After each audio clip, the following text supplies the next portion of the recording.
Essa palavra está em 2 Reis, eu vou ler aqui do capítulo 7, eu vou ler aqui do versículo 3 para frente. Tá falando aqui quando Samaria é cercada, aí eu tô resumindo. Tá falando quando Eliseu prediz a abundância de víveres, mas eu vou enfatizar bem aqui na parte dos leprosos, né? E 4 homens leprosos estavam à entrada da porta, os quais disseram uns aos outros: para que estaremos nós aqui até morrermos? Se dissermos: entremos na cidade, há fome na cidade, e morreremos aí. E se ficarmos aqui, também morreremos. Vamos nós, pois, agora e demos conosco no arraial dos Círios. Se nos deixarem viver, viveremos. E se nos matarem, tão somente morreremos. E levantaram-se ao crepúsculo para irem ao arraial dos Círios.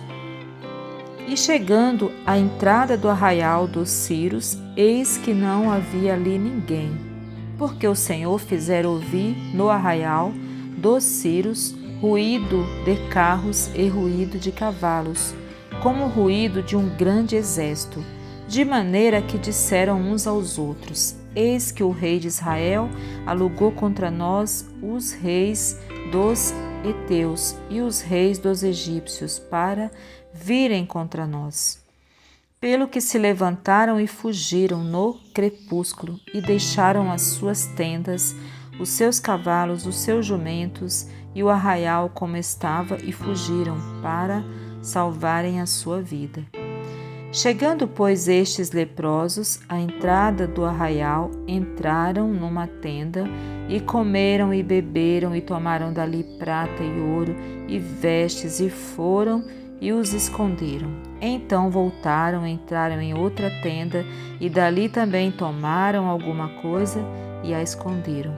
Então disseram uns para os outros: não fazemos o bem, não fazemos bem. Este dia é dia de boas novas e nos calamos. Se esperarmos até a luz da manhã, algum mal nos sobrevirá. Pelo que agora vamos e anunciemos a casa do rei.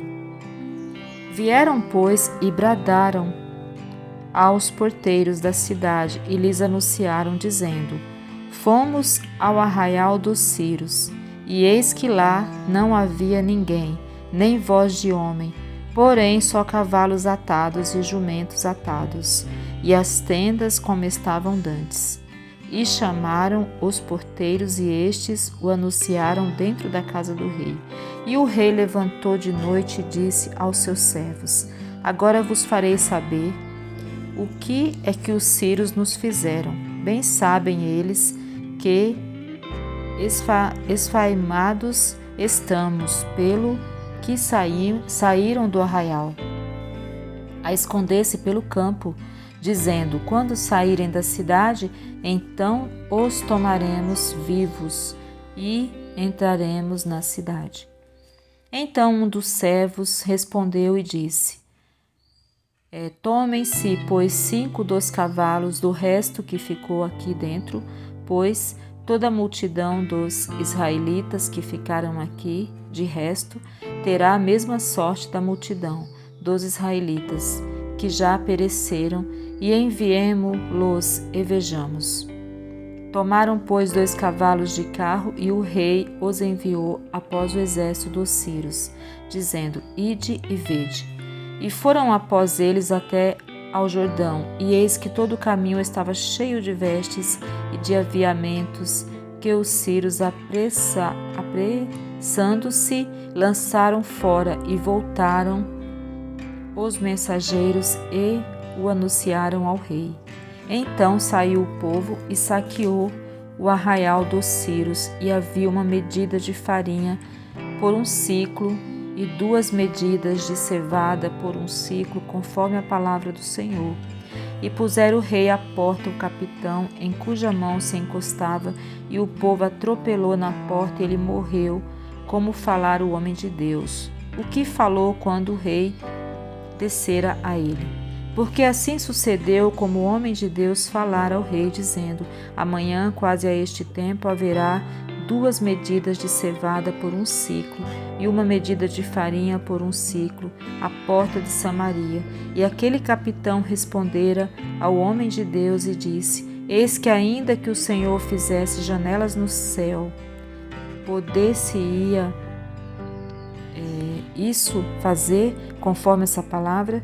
E o homem de Deus dissera: eis que o verás com os teus olhos, porém daí não comerás. E assim lhe sucedeu, porque o povo atropelou a porta e ele morreu. Então aqui mostra pra gente esses leprosos, né? Eles eram pessoas excluídas, né? Pessoas que não podiam nem chegar perto daqueles que tinham saúde, né?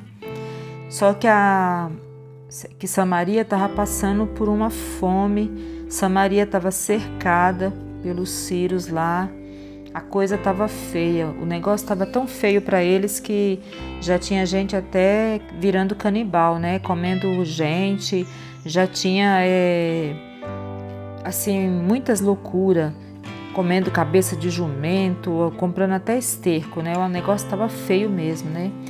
Então, assim, o rei aqui estava com medo, escondido, assombrado, e assim, eles estavam até duvidando do que o profeta falava, né, em nome de Deus ali. Esse capitão que duvidou, ele morreu, né, porque o Senhor falou que haveria, né, um milagre ali, né, e esse tal capitão, ele duvidou e ele morreu. E até mesmo, e esses leprosos, Deus fez um reboliço lá, no meio lá onde estavam os sírios, né?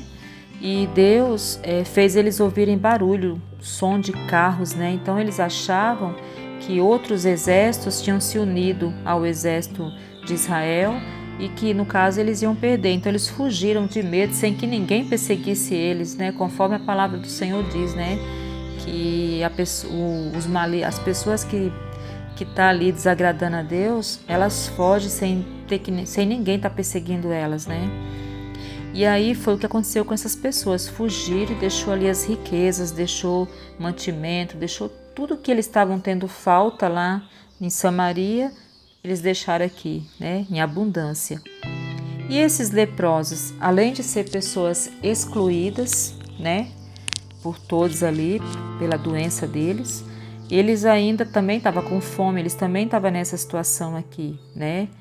E eles foram os primeiros a perceber o que estava acontecendo. E eles entraram para ver, eles pensaram, na situação que eles estavam, eles iam morrer de qualquer jeito, ou de fome, ou enfim, eles iam morrer, né? E eles entraram lá para ver e viram, né, o que Deus tinha feito. O exército lá do inimigo tinha fugido e tinha deixado. E eles ali pegaram tudo que eles queriam, se alimentaram, se saciaram. Depois eles pensaram, mas está certo isso? Eles ficar alimentados, eles pegar tudo aquilo ali e os demais na cidade ficar na situação que estava? Então eles foram lá na cidade dar boas notícias, né? Para que as pessoas da cidade também fossem, né, abençoadas com a provisão, né? E ninguém ali se importava com aqueles leprosos, né? Mas eles ali, a hora que eles tiveram aquele mantimento, tiveram aquela provisão ali, eles, uma vez que eles tinham saciado ali a fome deles, já tinham pego, eles também lembraram de outras pessoas, né? Que estavam passando fome, estavam numa situação difícil, e eles não quiseram ficar com a bênção só para eles. Eles foram lá dar as boas notícias, né, lá para o rei, né. O rei chegou até a duvidar, né, se aquilo era verdade. Mas aí foram pessoas lá e constataram que realmente os inimigos tinham fugido. Deus fez os inimigos fugir e deixou ali tudo para trás. E o povo pôde ter, né, essa provisão vinda de Deus para eles. Então, Deus, ele tira, do homem mau para dar para o filho dele, né? Então aqui, e esses leprosos, mesmo eles sendo pessoas excluídas, pessoas que eram doentes, pessoas que, tipo, iam morrer de um jeito ou de outro, né? Como eles falaram ali, ou de fome, ou alguém ia matar, enfim, eles, né? Mas eles foram lá e eles ainda foram capazes de, mesmo diante da situação deles, trazer boas novas para os outros, né? Então é isso que a gente... aqui tem muitas lições, mas assim, o que eu quero enfatizar é essa parte aqui dos leprosos, que eles mesmo ali na situação deles, nas circunstâncias que eles estavam, eles ainda estavam pensando no próximo, eles ainda chegaram à conclusão, mas está certo isso, a gente aqui, então vamos levar as boas novas, né? E eles foram levar as boas novas, né? E esse povo foi abençoado por causa dessa atitude desses leprosos. Então é isso que a gente tem que fazer, a gente tem sempre que ser pessoas que levam as boas novas, né? Que fala as boas coisas que o Senhor tem para nós. E também que não fique só nas palavras, mas também quando a gente tiver a oportunidade de ter uma atitude, né? A gente também ter, por exemplo, se eu vou levar a palavra para o meu irmão, mais para frente a Bíblia também fala disso, e o meu irmão está com fome de comida, está com fome, né? Não adianta só eu levar a palavra e não levar comida para ele. Se o meu irmão está com frio, não adianta eu levar só a palavra e deixar ele lá sem uma roupa, né? Para se aquecer. Então a gente tem que levar a palavra do Senhor, mas a gente também tem que levar o que o nosso irmão está precisando para o corpo físico, né? O alimento, a roupa, o calçado, aquilo conforme a necessidade e conforme a nossa situação, conforme aquilo que o Senhor nos concede, né? Então a gente tem que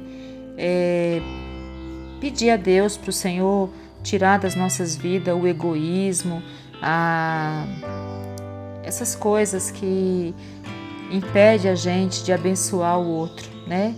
Mesmo que seja pouquinho, o pouquinho que a gente fizer pelo outro, quando a gente vê ali que está precisando, né? Esse pouquinho para o outro vai ser muito, né? Então, assim, a gente está atento às pessoas que conforme a necessidade da pessoa, o que a gente pode fazer por ela, né? Os verdadeiramente necessitados, né?